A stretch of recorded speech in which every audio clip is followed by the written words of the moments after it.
people. Let us look at projectiles. Okay, projectiles. We are having two concepts that we'll be dealing with under your projectiles. We'll be dealing with vertical projectile and a horizontal projectile. Okay, the vertical projectile is a pre-knowledge. It's something that we did at school. Okay, we did it at high school. Those are your free falls. Now let's quickly look at your vertical projectile. Let's say you are having a stone, you want to throw it upwards. Because that word project, it simply means aim it or throw. Okay. Now, when you throw this stone upwards, this is what you would realize. You would realize that the initial velocity, and of which your initial velocity in high school was denoted as VI. Okay, here in college it is U. Then your final velocity was VF, and here we'll be using the final velocity as V. Okay, and then the height will be denoted as S, or it will be interchanged between H and S. Okay, then the time, it is time. Right, if you want to throw this object upwards, what is it that we know? We know that the initial velocity, it has to be maximum for this stone to take off. Now this stone, it's acting against gravity. If it's acting against gravity, that means G there, it is negative. Okay, then we know that the V there, it is what? It is 0. That one we know, it is 0 meters per second. If we are looking at the upward motion, then this stone will take certain time to reach that maximum height there.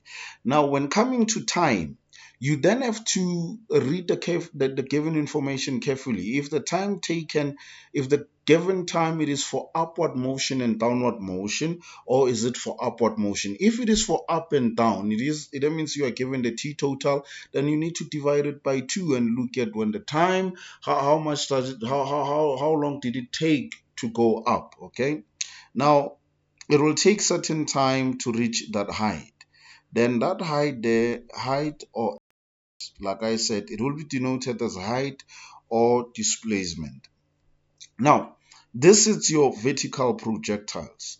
This is the concept that we know. Now when the stone, it is coming back to the ground, when the stone, it is coming back to the ground, we know that for downward motion now, for downward motion, we know that now your initial velocity, it is 0.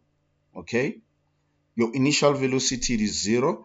It will take certain time to reach the ground. It will take certain time now to reach what? The ground. Right. Then it will travel a certain height as well to reach that ground. Then we now know that gravitational force, it is G, because now the stone, it is not acting against gravity, but it is for gravity. Now the object, it is no longer against. When it was against the gravitational force, it was negative. It was acting against, you know. But I know that in high school it is vice versa anyway. In high school, when the object is acting against, they would say the G, it is positive. Then when it is for the object, it is, But please have this concept that if the stone, this, it's in relation to the object acting against gravity, then it is, we denote the G as negative. Then when the object, it is for gravity, then the G there, it is what? It is positive. Now this is the concept that we have. Then we know that when the stone hits the ground, that's where we will determine our final velocity. Right, that's where we'll determine our final velocity. This is the concept that we need to have when dealing with the vertical projection. Now, we will be using the formulas of motion to calculate whatever that they want us to calculate, whether they want us to calculate the final velocity, initial velocity, time taken, or the height, or whatsoever. And the formulas that we'll be using to determine that, or the formulas of motion, it is V equals to U plus or minus gt. It is a plus or minus to indicate if the motion it is going up or it is going down. It is v squared equals to u squared plus or minus 2gs. We'll denote it as S, as per the given formulas in our formula sheet. Allow me to use S there, but it is height. Another formula would be S equals to U multiplied by time plus or minus 1 over 2 gt squared. Now, these are the formulas of motion. These are the formulas that we'll be working with to calculate whatever that they want us to calculate. Okay, that's our vertical projection. All right, let's look at one example under your vertical projection.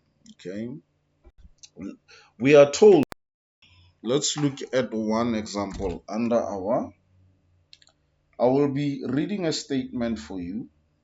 Sorry, I didn't prepare that statement. I didn't write it down, but I will read it for you, good people.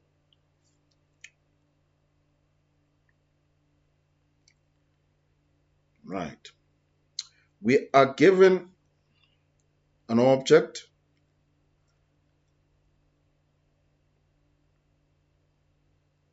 Oh, okay. 2 minutes. My book will open now. Since well it is electronical as well. Okay. Now let's look at, yes, this given statement here. They are saying a projectile is fired vertically upwards with an initial velocity of 70 meters per second. Okay, let's take out the data from the given information. Sorry, I couldn't write that statement. A projectile is fired vertically upwards with the initial velocity. Take out the data. We are given the initial velocity is 70 meters per second. Initial velocity of 70 meters per second from the top of the building. Now check this. This it is your building. Somebody standing up here. Okay, standing up here. Then he throws an object or he leaves an object. The object is going down. And the initial velocity, we are told that it is 70 meters per second. Okay.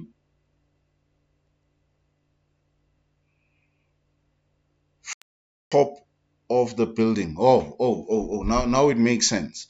Okay, this is what they are saying, not the picture that I've drew here. Okay, not the picture that I drew here. Somebody standing on the top of the roof. There is Jomo standing at the top of the roof. Then he's throwing an object vertically upwards. Okay. The initial velocity is 70 meters per second. Okay, it's going up. Then this is what they are saying. Calculate the maximum height the projectile will reach above the top of the building. Now, they want us to calculate the height from here to there. That's what they want us to calculate there. Now, the initial velocity is 70. We know that the object is acting against gravity. G there, it is negative. Then, are we given time? No, we are not given time. Okay, let's fully read the statement and the equations there. A projectile is fired vertically upwards with an initial velocity of 70 meters per second from the top of a building. Calculate the maximum height the projectile will reach above the top of the building. The velocity of the projectile after 5 seconds. The time taken to reach the maximum height of the projectile.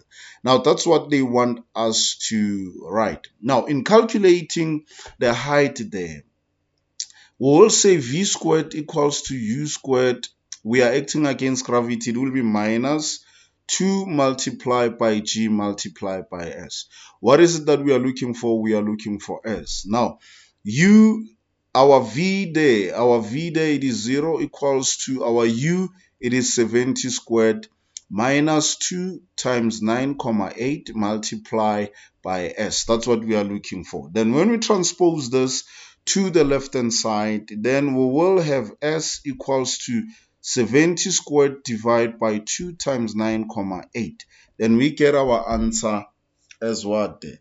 We get our answer as 250 meters. 250 meters. Okay. We get answer as 250 meters. Right. But everything here, it is calculated from the top of the roof. Okay.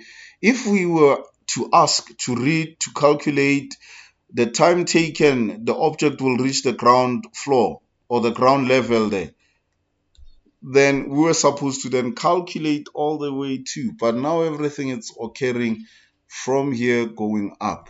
Okay, let's look at the second question there. The velocity of the projectile after 5 seconds.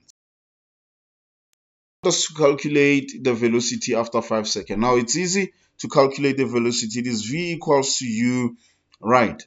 U minus gt. Remember, we are dealing with an object thrown vertically upward. We are dealing with upward motion. Then the g there would be negative. Right, that's what we are dealing with there. Do we have the initial velocity? Yes, it is 70 minus 9,8 multiplied by the 5 seconds which it's given. Then our initial velocity, our final velocity there would be 70 minus 9,8 multiplied by 5. Then we get our answer as 21 meters per second. Our answer here is 21 meters per second. Okay. Then the last question that they want us to calculate, they want us to calculate the time taken to reach the maximum height of the projectile.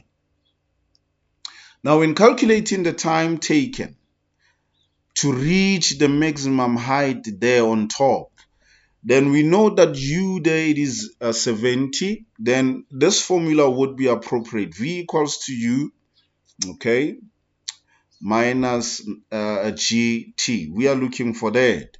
Then our v is 0 equals to 70 minus 9,8 multiplied by t. Then t would be 70 divided by 9,8. Then we get our time as 7,14 seconds. Right. This would be how to tackle or to apply those projectiles. Thank you, good people. I'll be sending questions, or I'll post questions, then we will solve those questions together. Thank you, good people.